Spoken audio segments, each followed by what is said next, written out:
श्री सद्गुरु महाराज की जय। महर्षि संतसेवी परमहंस जी महाराज का प्रवचन सत्य और मिथ्या। त्रैकाल अबाधित अर्थात जो भूत भविष्य और वर्तमान तीनों काल में एक रस रहे, जिसमें किसी प्रकार का परिवर्तन अथवा जिसका कभी अभाव व अत्यंताभाव न हो, वह सत्य है।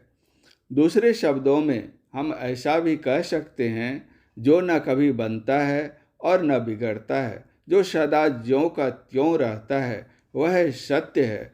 जो उत्पत्ति विहीन और प्रलयहीन है, वह सत्य है। कतिपय लोगों की धारणा है कि जो प्रत्यक्ष है वह सत्य है और जो अप्रत्यक्ष है वह असत्य है, किंतु क्या इस दृश्यमान जगत को सत्य माना जा सकता है? इसकी उत्पत्ति हुई है और इसका विनाश भी होगा। वस्तुतः भासमान जगत भ्रम है, असत्य है। यह भूत में नहीं था और भविष्यत में नहीं रहेगा।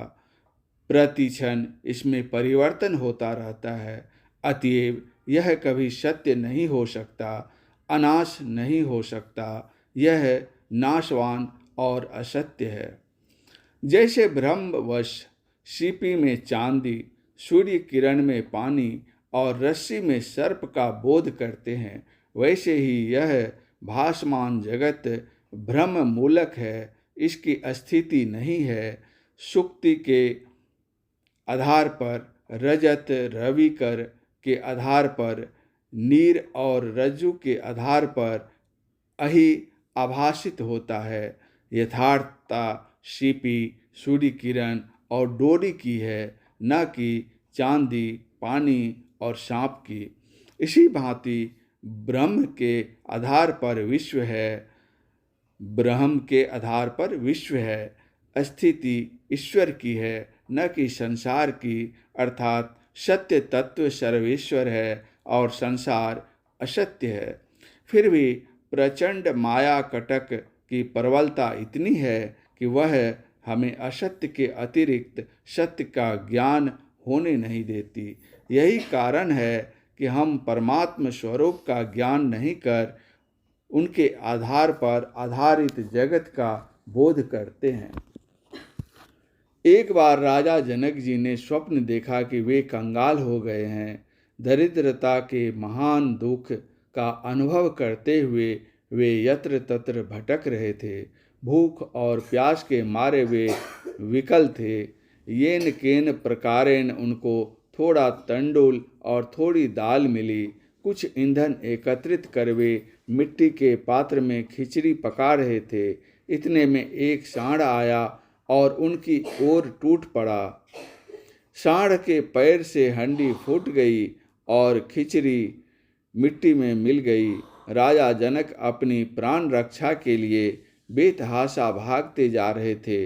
इतने में उनकी नींद टूट गई, अर्थात वे जागृत अवस्था में आ गए।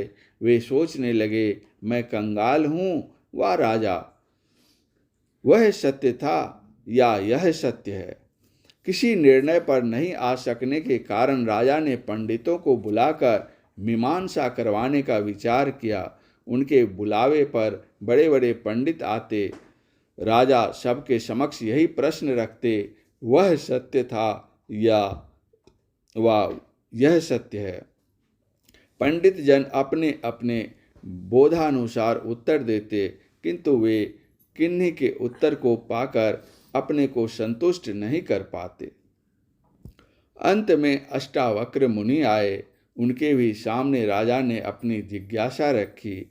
मुनि ने कहा, राजन, स्वप्न के समय वह सत्य था और जागृत के समय यह सत्य है, किंतु विवेक विलोचन से अवलोकन करने पर न वह सत्य था न यह सत्य है।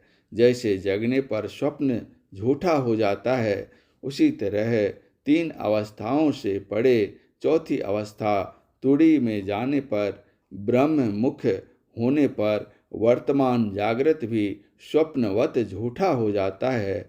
इसीलिए तत्वदर्शियों ने आत्मदृष्टि से अवलोकन कर जगत को असत्य और ब्रह्म को सत्य कहा है। ब्रह्म सत्य, जगत जगन मिथ्या। श्री सद्गुरु महाराज की जय।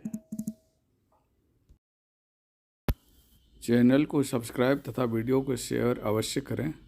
धन्यवाद। जय गुरु महाराज।